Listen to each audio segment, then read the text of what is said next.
What's up, everyone? My name's Tony. I want to welcome you to this new channel I've put together, and in it, we are going to be discussing jobs, giving you some honest reviews, and just telling you what we think.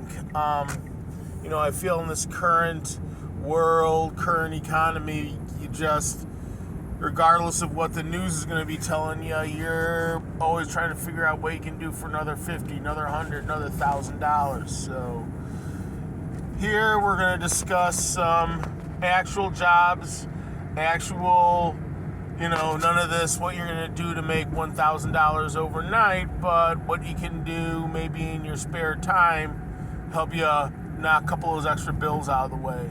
So this first one, we're going to be talking about Uber Eats. I've been doing Uber Eats now for a little over 2 years.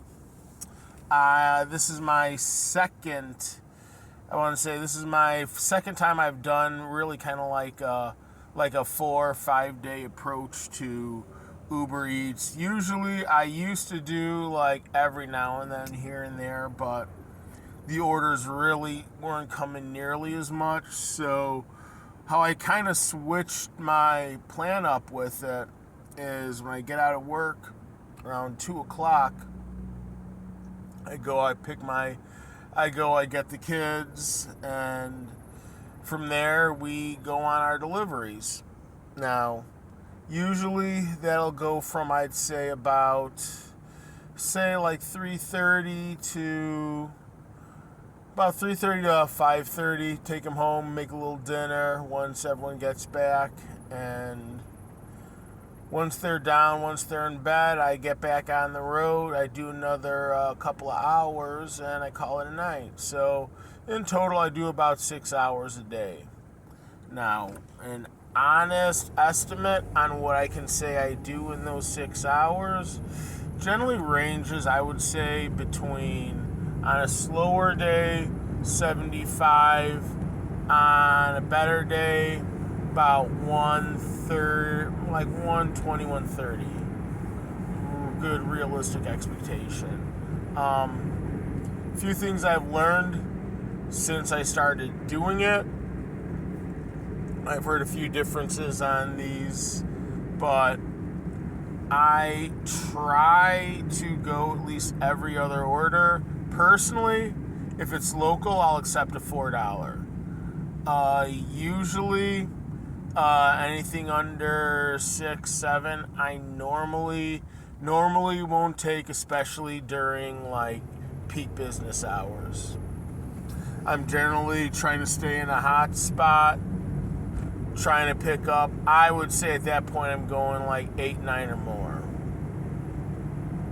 I've heard different takes on this, like try to do at least every other order, which, I mean, that's actually a pretty good rule to go by.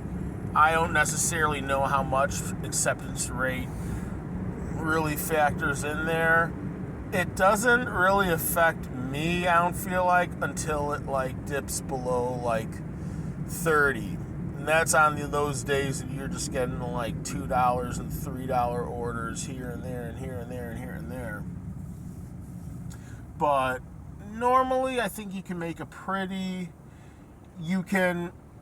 feel like you get enough orders over $6 or more to where it kind of, even the lower ones, you pick up a few of them, they end up evening each other out. How do I feel like this as opposed to Grubhub? Honestly, I like Uber Eats more than Grubhub. I've heard people tell me they like Grubhub more.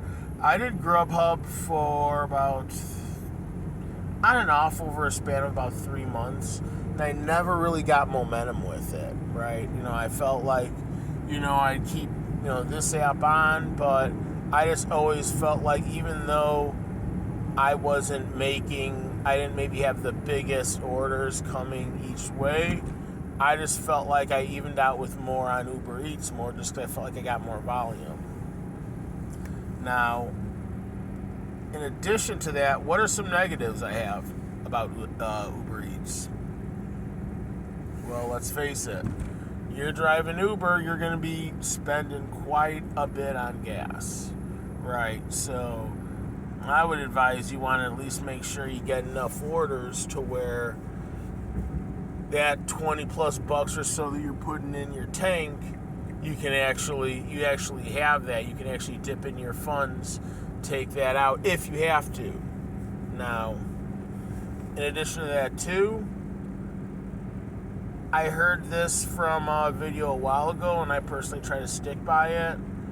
Keep your dollar amount to your miles on your drive as close or as over as possible, right? Like, don't be going don't be going over 20 miles for a $7 order. But that's one thing I've really stuck by, and I feel like that's kind of been helpful too, since I started kind of implementing this. And as I said, I guess if you have a comment on this, leave me a comment down below. I don't know how much it really factors in there, but I've heard a lot of people say acceptance rate matters, and I've heard some other people tell me they think acceptance rate doesn't. Like I said personally, whenever I'm over 30%, I don't necessarily feel like it matters. I feel like I get a large variety of, like, I've gotten orders over $30, I've gotten orders as low as $2, right? I mean, I feel like I see something on that end.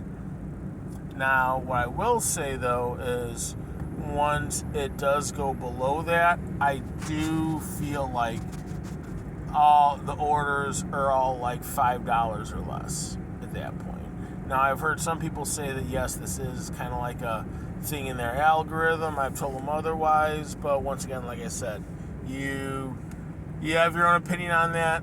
Leave me a comment down below and let me know. All in all, personally, I really do enjoy doing Uber Eats.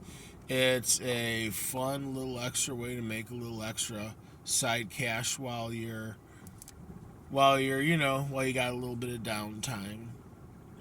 For the people who are doing full-time driving, I mean, my hat's off to you. I've done that on a few occasions myself, where I'm waking up and I'm starting at 9, 10 in the morning, and I'm not done till 10 o'clock at night. It's a long day, a lot of miles, a lot of money in that, a lot of money going in that gas tank.